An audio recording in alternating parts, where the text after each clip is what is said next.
Welcome to the Buckhouse Podcast, the realest podcast on the planet. We dive into marriage, motivation, social media, and everyday struggles that nobody wants to talk about. Alongside with me today is my little brother, Benjamin Buckhouse. He's the co-host of the Buckhouse Podcast, the grinder, the one that does all of the work behind the scenes. And bro, is it move date yet? What's going on? Ben's about to move into a new apartment, so what's going on in your life, bro? Everything and nothing is all happening in my life all at the same time. No, seriously, I've been all over the place. I'm my job is consuming a lot of my time and energy at the moment, which is both good and bad. I'm really excited.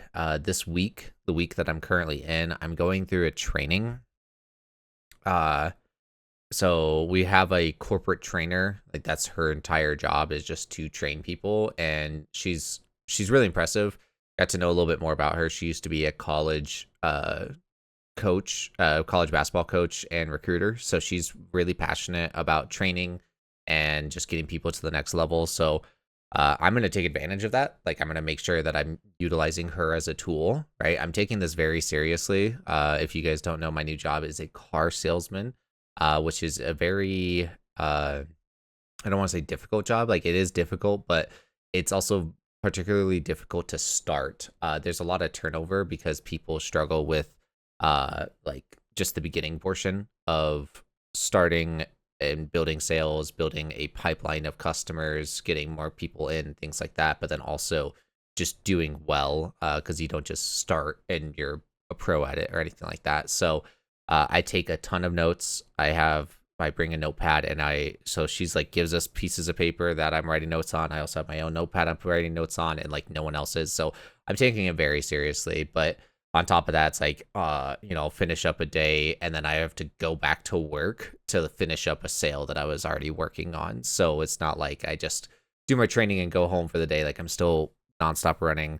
I'm going to work 6 days this week. 2 of them are going to be pretty much 9 p.m. Like it is what it is, but hey, like that's what I'm here for. So it's been a lot. We just had family in town, so there's that, and then I've also been just still trying to work on myself outside of that, by going to the gym, things like that. So it's been pretty busy. I haven't played any video games in a little bit, which is both good and bad. I haven't been able to like make any content, but still, I don't know. I'm progressing. I'm learning a lot. I'm super excited. I'm doing well with this training, and I'm excited to go back to like full-time selling cars, if that makes any sense. No, I get it. Like there are grind sections in life, and obviously starting a new job, one that is as I can't think of the word, intense as the one that you're starting, where you have to learn a bunch, also build a clientele, and just know that like in the beginning you're not going to get anything in return, and then over time you'll be able to start getting rewards. And I know that some car salesmen do incredibly well, and I know you have that ability to become one of those people. You just got to stick with it and put in the time and the effort, and it could be years before it really starts to deliver what is possible. And so I'm proud of you, bro. I hope you stick with it. I hope you grind it out. I hope this training is everything you want it to be. And just know that we believe in you. Everyone in the comments drop a "we believe in Ben," because sometimes it's discouraging in the beginning when you're doing something and you're not getting a reward or something in return.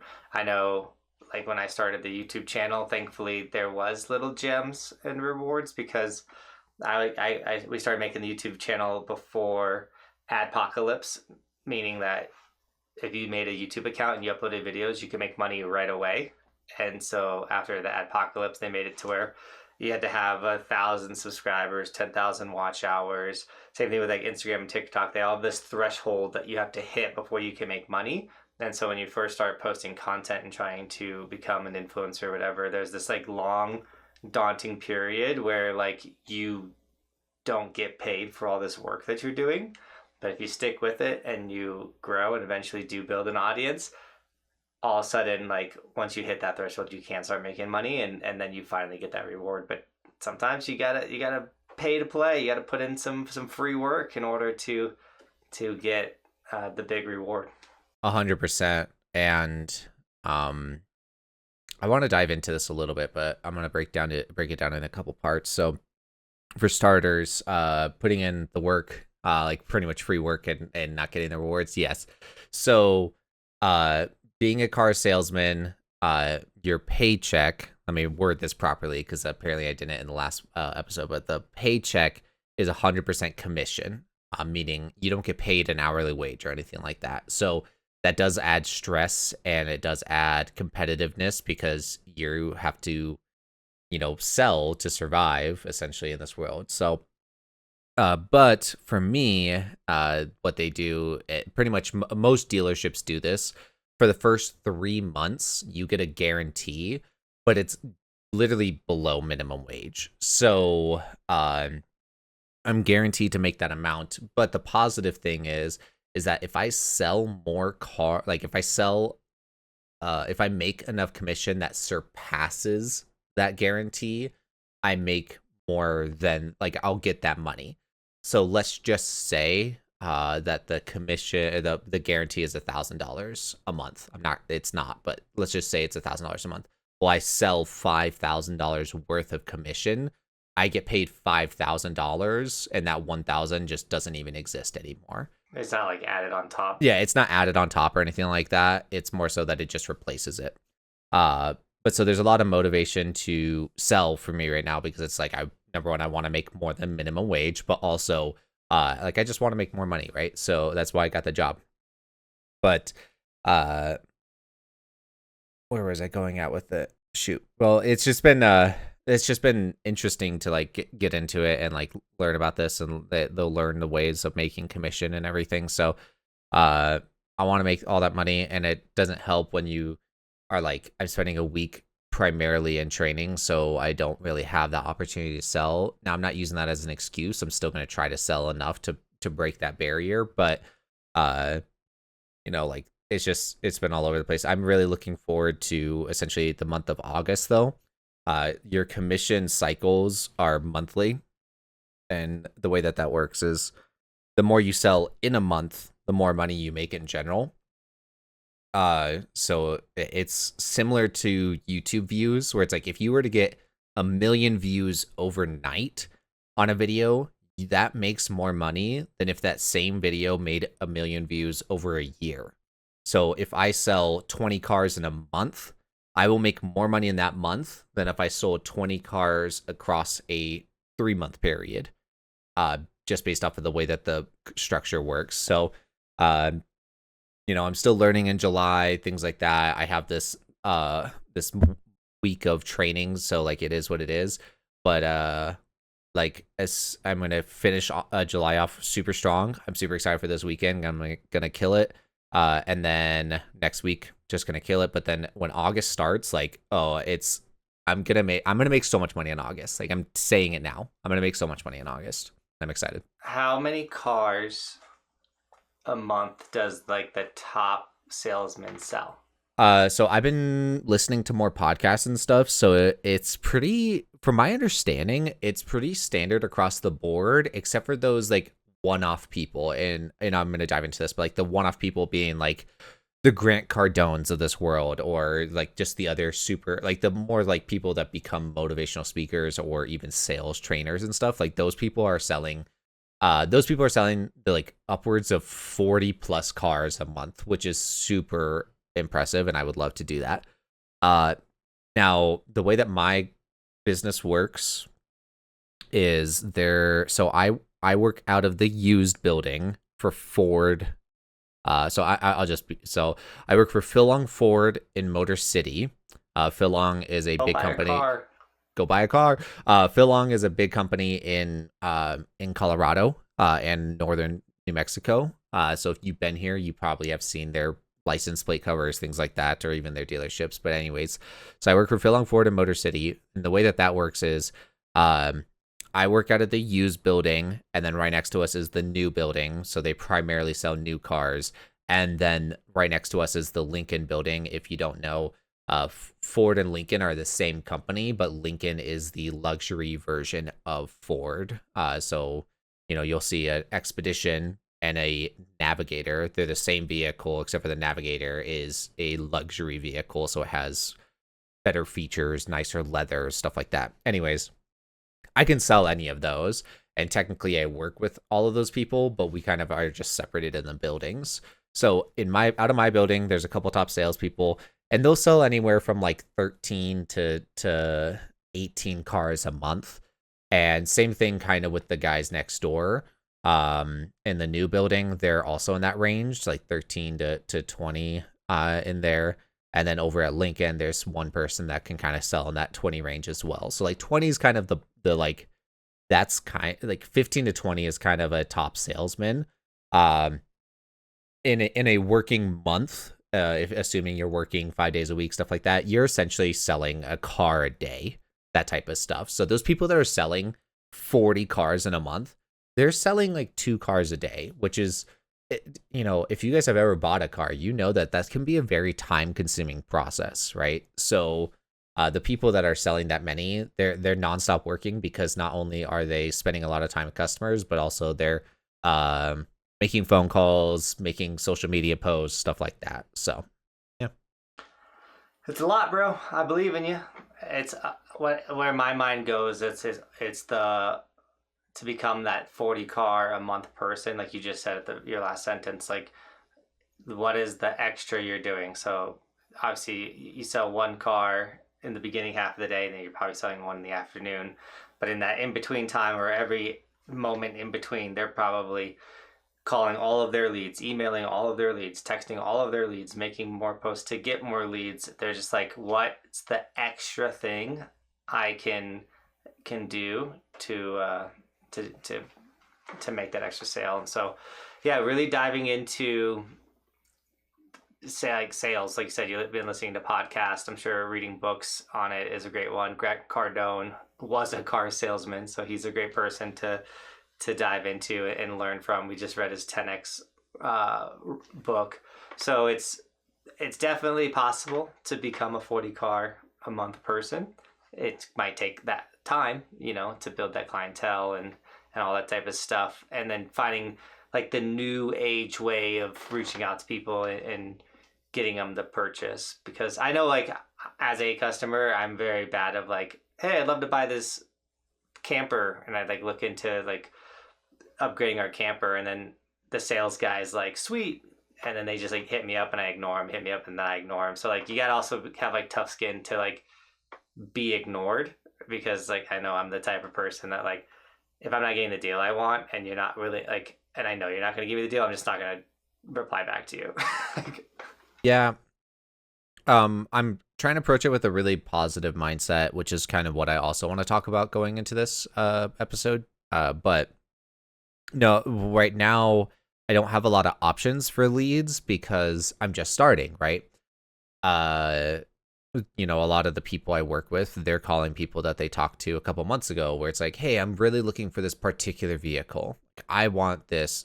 I actually have one of those customers. They're looking for a black large SUV. It has to be black. It has to be a large SUV that sits 8 people. That is very, very uncommon. Most vehicles that are large like that fit 7 people.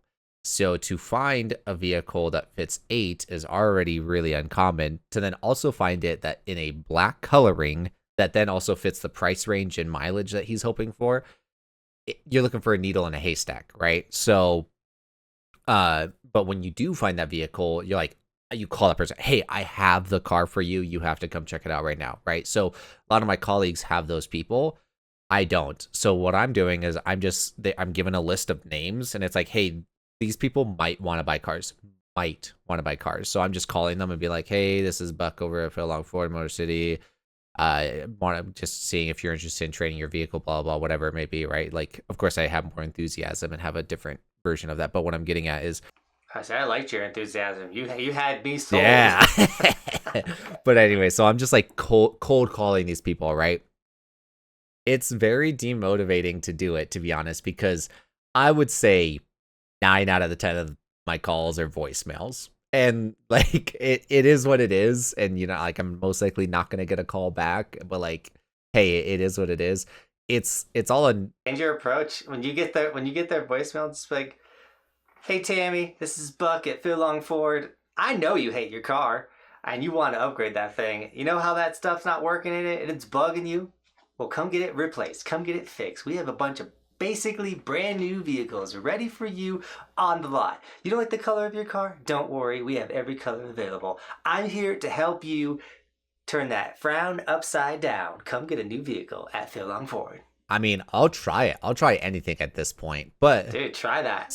But get funny. Get goofy with it. So you have to be careful though. What's the worst gonna happen? Dude, you have to be careful though, because the majority of the people on my call list have bought from us, right? They previously bought from us. So I can't say, hey, I know that you hate that Ford vehicle that you have. Like, I sell Ford. Why would I, I can't, talk bad about my own product. Hey, Terry, I know you bought a Ford Expedition, and they had 3 recalls last month. Let's get rid of that thing, and let's get a new one. Trust me, bro. I love that approach. I'll try it. I'll let you know how it goes and everything. But you just have to be careful because you don't want to talk bad about your own product, right? Imagine if you're like, no. Your guys' Evolution stickers are falling off of your helmet. Come buy a new Evolution sticker. Like, why would I want to buy a new one? It's more like, I know that helmet you have is a piece of crap. So replace it, but also grab a new Evolution sticker. Yeah. So you have to find a fun way of doing it. But no,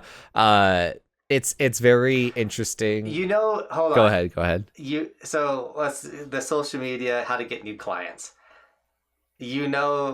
The sign guy that I've sent you a couple times. Where he plays something, and then he's like, well, and then he talks about his product. Someone slams into a wall or something. You're like, well, that sucked. Here at Phil Long Ford, we have. You should try and make some of those. I am. I'm gonna make an account. I was trying to think of fun ways of having a name, but no, I'm gonna do some of those. I have to. So I have a GM. So I have corporate, right? I've got Phil Long, and then I also have my GM that manages the 2 Ford dealerships and Lincoln, and then I have my own sales managers. So I have to figure out the way to do it that's an appropriate way for all parties to be okay with it. They are a lot more fun in the sense of if you don't know anything about the car industry, there's a lot of BSing. There's a lot of there's a lot of people that are funny, and there's a lot of people that just BS all the time. And if you can't, you got to be able to take it and dish it out type of thing, right? So these people are more okay with funny stuff or even inappropriate stuff. I'm trying to say this without saying it, if that makes any sense. They're okay with kind of inappropriate stuff, but I also have to keep a level of professionalism. So when it comes to those videos, like Jonathan's talking about the sign guy is hilarious. If you've not seen him, I'll have some videos on the screen or whatever. But he very much borderlines that political correctness stuff, and I don't think I could do that in the sense of I don't think the company would be okay with it. But no, I have a lot of. Well, you also have to realize what state you're in. You don't want to exclude. Half your clientele. Yeah, exactly. But for me, where I want to do it is people falling, and I actually have a catalog of things, and I thought about not actually specializing this, not limiting myself, but I've got a couple of videos of people on bikes flying into cars or whatever, and then me being like, dude, that sucks that happened to your car. Let's go to Phil Long Ford and Motor City to get that and playing off of the. Another thing that I've seen do very well, because there's someone that follows my channel and he reached out to me. He's like, hey, my YouTube channel's growing like crazy. I'd love to connect when I come on a trip to Colorado. And he was a used car salesman. And the content he was making that was doing super well was 5 things to know before you buy a used car. Things dealers don't tell you about used cars. And so it's this, hey, let me help you understand what car salesmen do, what used cars just things in general, but through social media, and then in the caption if you enjoy this information, come purchase a car through me. I'm people, you're building trust with people through social media before they even come purchase from you. Yeah, I was thinking about that. So for starters, I don't really know enough to make videos like that, if that makes any sense. I would love to actually learn from him. So I would say send me his information. Literally just find other people's videos and Copy it. them. Like, just rip it. Like, their points, whatever it is. Like, bro, you're in the beginning. You got to figure it out. Just literally copy paste, but like obviously make your own video of it. But like word for word, exactly what they said. What are they going to do? They probably live in like Arizona or something. So like you're not taking their car sales, but you should literally post once a day. And then I would make a different account like for your car's sales content. But I don't know, if I was you, especially if you want next month to be killing it, because you have a couple days going ahead, just start taking B-roll of your lot or whatever, and like you can voice over a lot of this. You know, it doesn't actually have to be you setting up a tripod and walking in front of cars. Get as much B-roll of your dealership as you possibly can, and then go find a bunch of videos, and you could probably get a jump. Like, you know, if you made, because we're halfway through the month, a little bit past it. So if you made, let's say, 10 videos in the next 13 days, you'll have that jump for next month to have that, you know, that killer month that you want to have next month. No, you're not wrong. No, I'm excited. I'm really excited to jump into the social media. Send me that guy though. I want to see his content and, you know, kind of. I have to remember. Oh, I think I subscribed to him. I'll find it. But there's always a way. Like it really comes, because even to this day, to what I do, my income, my output, what I get out is completely reflective of the effort that I put in.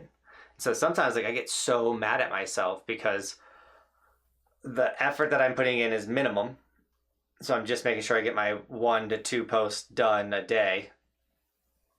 But that's giving me a minimum return. Now it's a set return. That's like, okay, that gets me through this month. Or like, I know right now that I'm not going to make much money. And even if I go like maximum output, like my money is only going to increase so much. But like I am capable of increasing my income every month of the year if I increase my output. So the more energy I put into it, the absolute most I'll get. I'm guaranteed to get more in return. And so like car salesman sounds like a very similar thing. So it's like a double-edged sword, because like the more you work, the more you can earn. So all of a sudden you can get sucked into overworking, but also like if a month happens, like, or a week where I flew out and helped my sister move to Colorado. So I spent like legitimately like 5 days helping someone else, and it wasn't my time. Like, you know, like I wasn't able to do my work because I was giving so much to someone else. Like that affects my earnings.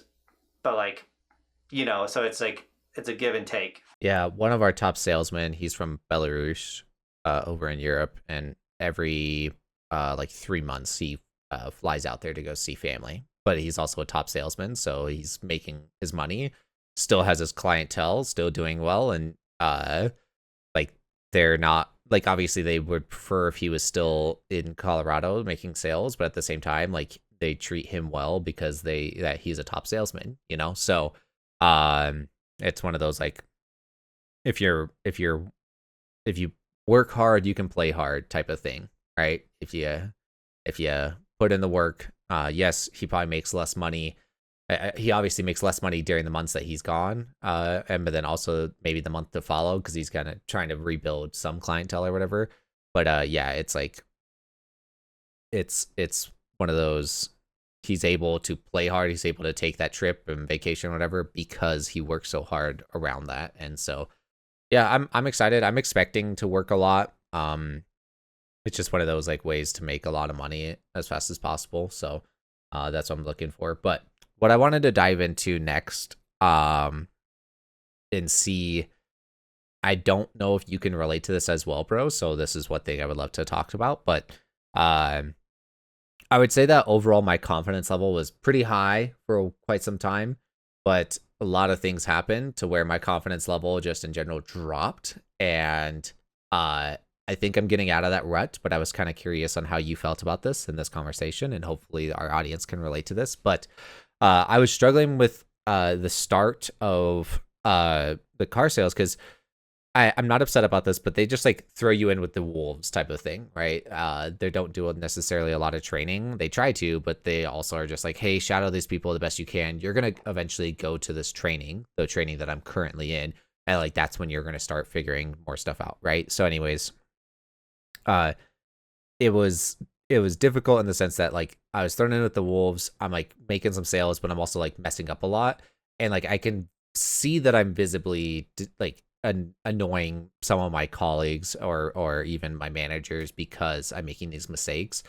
And like although they're like, no, we get it, like you're new, you're figuring this out, you could still see it. Like they're still like annoyed. So there's that, and then also like messing up on sales or this or that, and then also just some other personal stuff happened in my life to where like I went from being like super super ready to start this job and like super excited to then just like, okay, like I didn't expect it to be easy, but like it's hard and I'm messing up, and then it's like, oh, I keep messing up, and like and I'm not making the same mistakes necessarily, but it's like I keep messing up or whatever, and then I like look around and like I'm clearly upsetting some of these people, and it's just like so I'm like beating myself up. Like I said, I also had some personal stuff that wasn't going well, so like I like was just in this like little rut. Now I will say in this training, especially yesterday, I had like kind of a confidence boost. We're doing some like role playing or whatever, and I'm getting a lot of compliments on the way that I talk and blah blah blah. So like I'm getting some more confidence. I'm feeling better. I'm really excited going to this next one. But it's like, what do you do, or like have you ever experienced a time where like you are messing up or things aren't going your way, or like life seems to be crumbling around you and your confidence is just shot? And what do you do to like bounce back from that type of thing? I got a couple examples, and you're not alone in this. Everyone goes through moments like this, especially like a new job, a new environment, new thing like that. Like I think one of the more recent things for me is this last winter I went on influencer trips. First time ever. Like when I went to Finland with Cardo, I knew no one, but they all knew each other. I was the odd influencer into this group. Same thing when I went to Italy and did the Dolomites. That I was the only new person that was invited to this thing.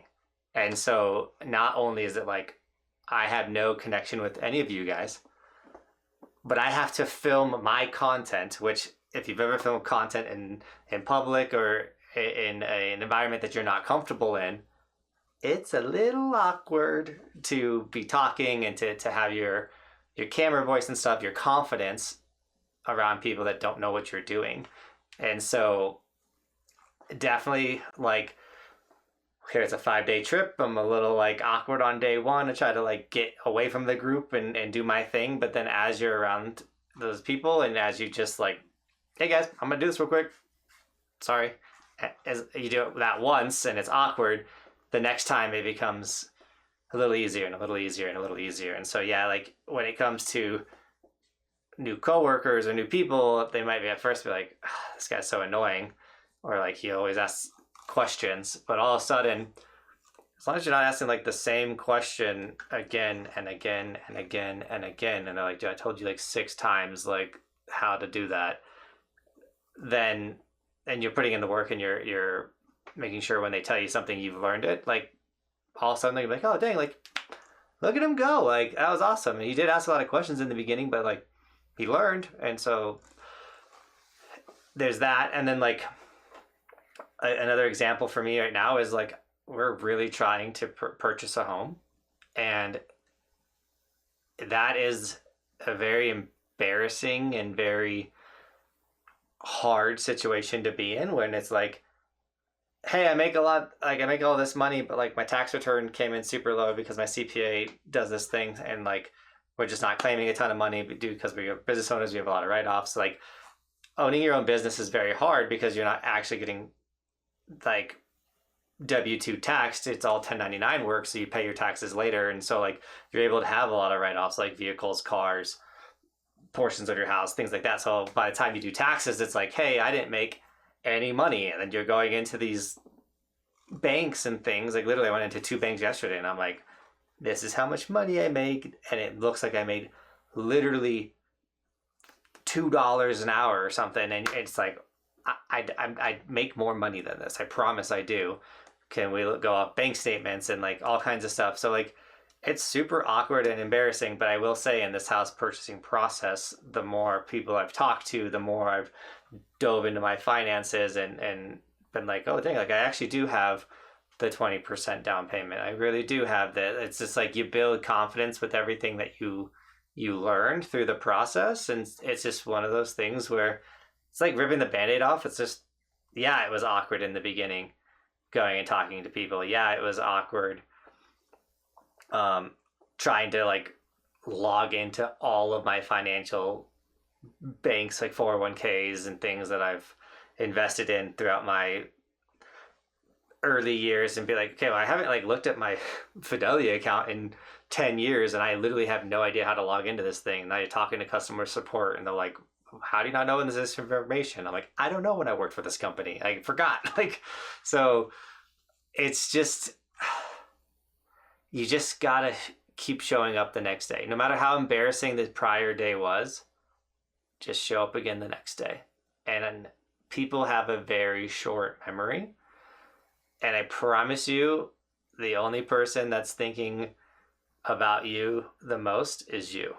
No, that's that last part I think is the most important, and I'm well aware of it, of like your biggest critic is yourself and everything.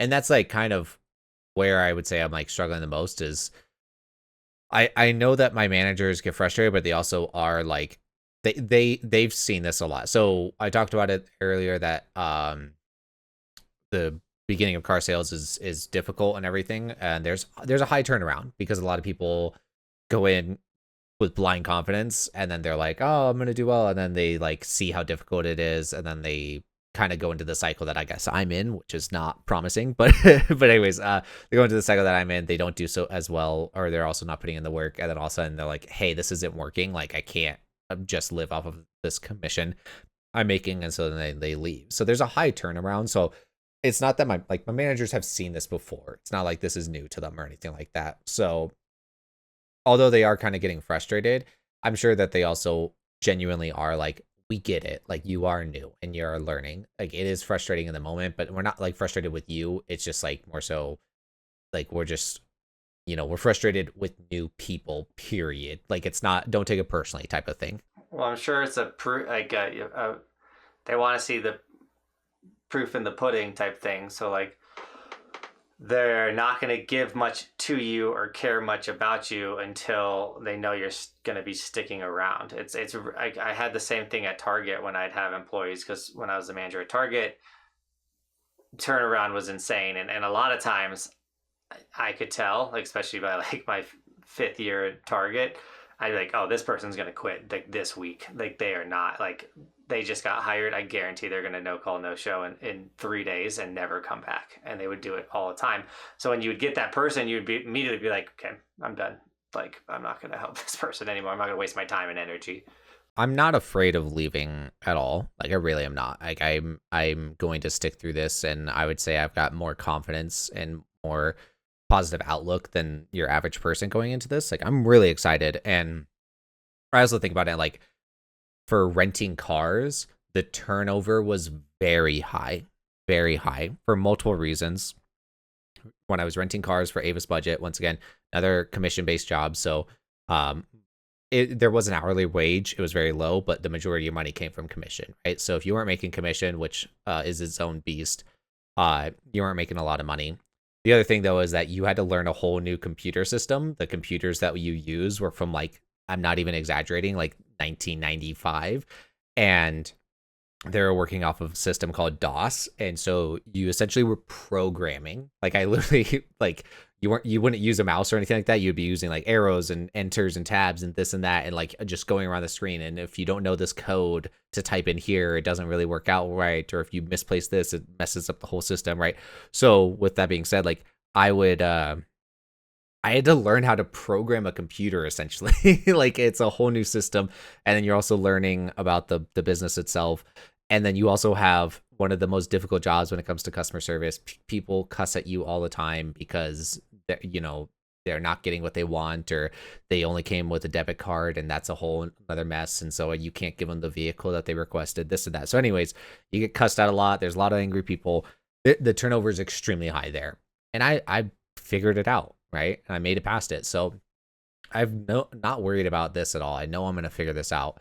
But yeah, I know what you mean. It's like it's hard for them to want to invest a lot of time and energy into you when they're like, is this dude even gonna stick around, right? So And another aspect of what I have dealt with the lack of confidence, things like that, is like right now, I can still snowboard. I'll be able to snowboard till September, and that's every Friday through Sunday at Copper Mountain at the hike park.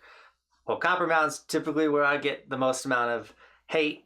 I would say in the previous years, but I feel like the tone towards me has shifted a lot to a lot of positivity, which I love. I love that. But still, I show up to this hike park, which is a very limited space to snowboard, and everyone knows who I am. And so I can show up, like for most people, they think everyone's watching them snowboard. And typically they're not. And even with me, I doubt the majority of people are watching me snowboard, but when they know who you are, they tend to look at you a little bit more. Or be like, I'm better than that person, or like, or he's not that good, or whatever. So like, there's all these like, I could have all these ongoing internal thoughts. So like, I mess up a trick, and I'm like, oh, that's so embarrassing. Everyone just saw me not get that, or everyone just saw me fall. But what I've done to make sure that I don't have that super negative mindset, which I would maybe say that I've had in the past, is I just show up and I'm like, I'm gonna do me.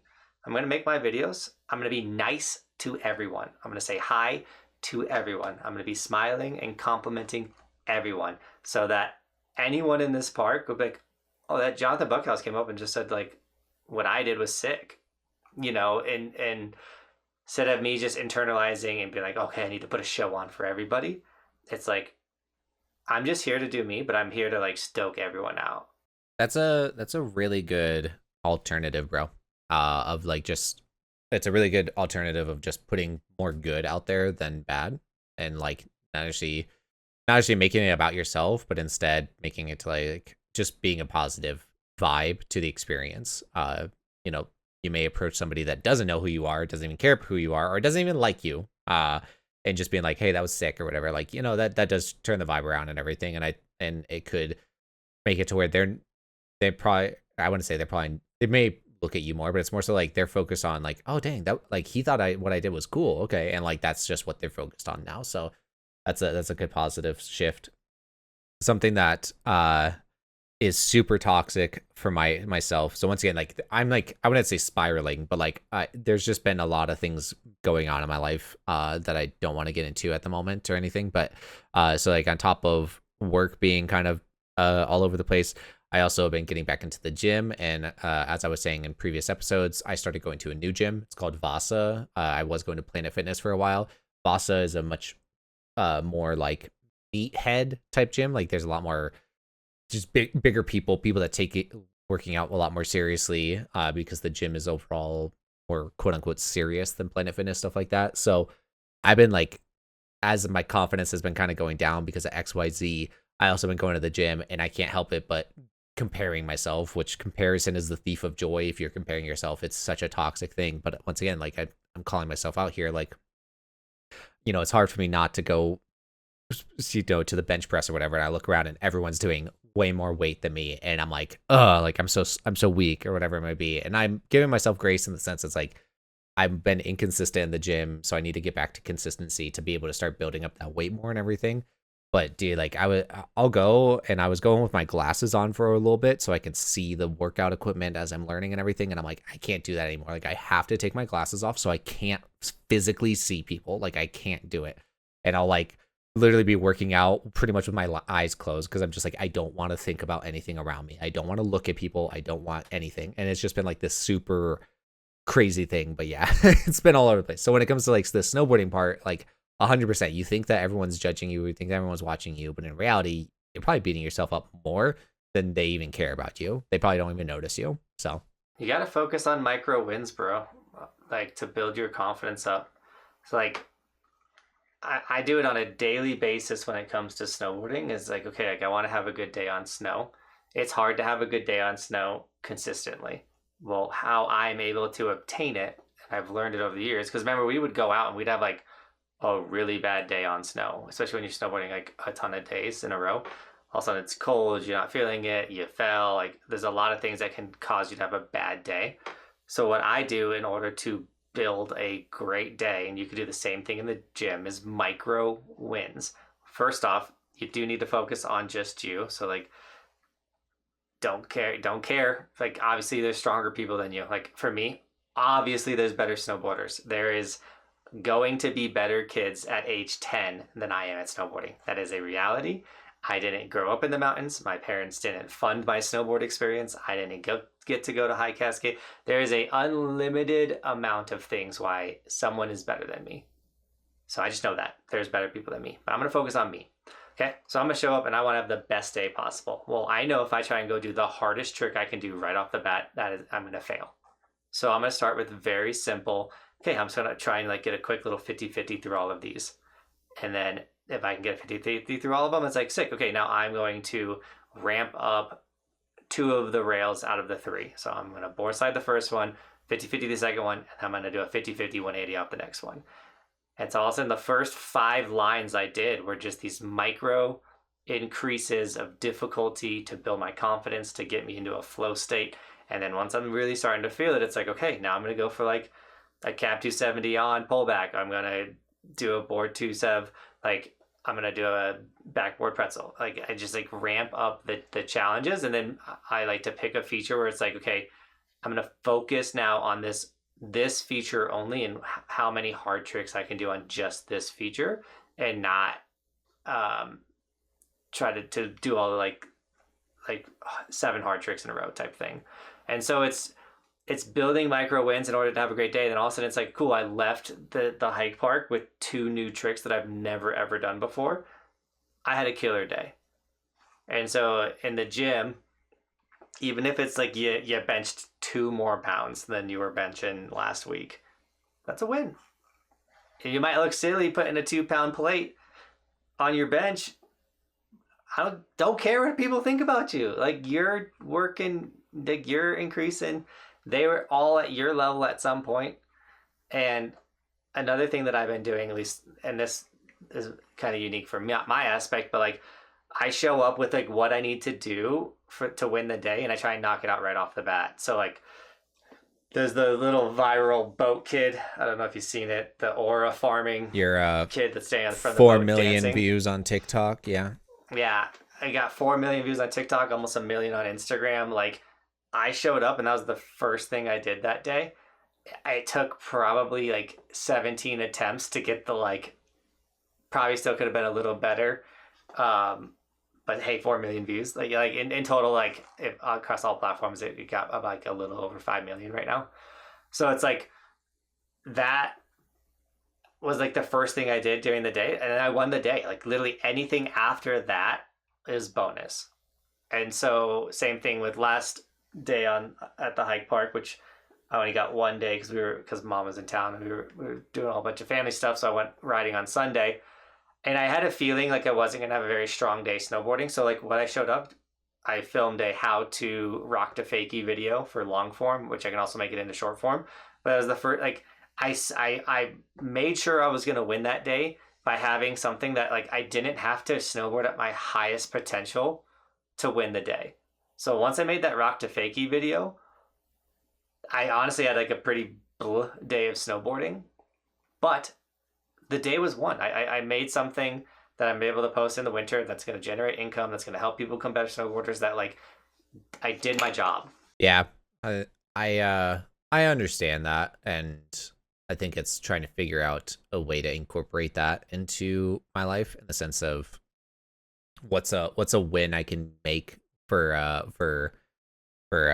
at work when it comes to, you know, the selling cars. And obviously selling a car would be a huge win, but that's, you know, that's to a certain extent that's a little out of my control based off of the clientele or whatever it may be. So, you know, maybe it's making that video that's like the win for the day or whatever. So I'll play around with that. And then I got you already. So are you trying to use your personal account, or are you trying to use a different account for this I'll probably social media? Make a new account just because I actually have kind of privated my personal account more. But I'll probably make a new account. Yeah, so like with the new account, like first win of the day is a story. Beautiful day to buy a car, paying a lot. or like you get a brand new vehicle in, because you never know who's looking for a vehicle. So like it's a used cars dealership. So I'm assuming you guys get a minimum of one new car a day. Yeah, I would say probably closer to it 100% depends on how many we sold the day prior, but How many vehicles are on the lot? so for the used side, we have about 120 used cars. Now that's not necessarily all on the lot, but we have about 120 used cars. Every single day, photo of like a 2 to 3 carousel on your story, or post of the vehicle. Like post a story like Ford Expedition here at Phil Long Ford, and then the next one could be like a video pan through real quick of the vehicle, and then the third one can be like favorite feature, and whether it's like the foot, like wave your foot under the back and the trunk opens up. Like you never know who's actually in the market for that. And if you're just posting these stories, once again, no one's going to be watching in the very beginning because it's a brand new account. But as you build because the other thing is like you got to build the routine, I just clocked in, I'm here, I'm going to go walk the lot, I'm going to pick the vehicle I want to do. These are the 3 videos I'm going to make real quick. And then people will see your stories and also they're going to see a vehicle like, oh, I actually was really interested in the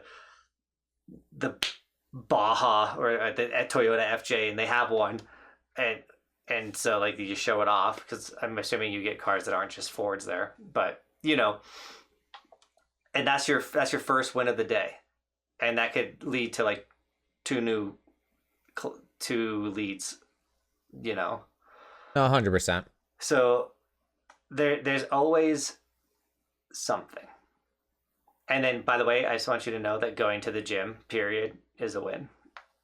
Yes, 100% is a win. Because you actually took effort to go out of your way to get to the gym. So don't forget that showing up is a win. No, bro, that's that's all great advice, and I'm super excited to try to incorporate that, or I shouldn't say try. I'm super excited to incorporate that into my day to day. And once again, I was already kind of on an up and up because my colleagues were kind of complimenting me at this training and everything. So I'm super excited about that and everything. Like that does build some confidence for me, especially after kind of being on a down for like not doing the best with my sales or whatever. So I'm super excited going into these these last days of my week. I'm super excited. And yeah, I just wanted to like talk about something I was struggling with this week and this month, and I wanted to kind of see your perspective, and I really do appreciate the advice you gave me, bro, and I hope that you guys also learned something from what Johnathan and I were talking about today. But with that being said, we do have to start wrapping up the podcast. I'm gonna toss it over to Johnathan. You want to have any final comments you want to add here, bro? I'm sorry, I froze for a second. Not really, guys.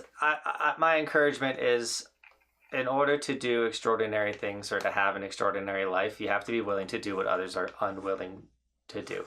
And for me, in building what I've built, was legitimately posting a long form video every single day for 6.5 years. And even when I stopped posting daily, I then ramped up posting 3 short form videos a day for a whole year. And I'm continually to just do random things that people aren't willing to do, like wake up at 3 a.m. every single day to work towards things that I want in life. And by doing that, I've been able to create a life where I get to snowboard for a living, which means I'm home every single day in the summer, and I get to decide what my day is going to be, whether it's going to be like just house searching and stuff like I've done for the last 4 days, or am I building towards my business, or am I going to I have the option, like tomorrow I could pack up and go back out to Oregon and go snowboarding. Like, I have an extraordinary life because I did extraordinarily weird things, like talking in a ski lift maze in front of 100 people about my day of snowboarding. So in order to have a life that no one has, you have to be willing to do things that no one's willing to do. I know you guys can do it. Get out there, grind, chase your dreams, be in awkward situations. Don't care what people think about you. Don't think about other people. Only focus on you, and you can have anything you want. And that could be 40 cars sold in a month. You got this, bro. Go grind. Extraordinary people are the people that do ordinary things in extraordinary amounts. So, yes, bro, Thank you for your last bit of advice there. Love it. But thank you guys for watching. Thank you guys for listening. Thank you guys for being a part of the conversation down below. Thank you guys for being you. Thank you guys for being awesome. Johnathan, thank you for being you. Thank you for being a good brother. And yeah, I guess that's all. And we'll see you guys next week with another episode.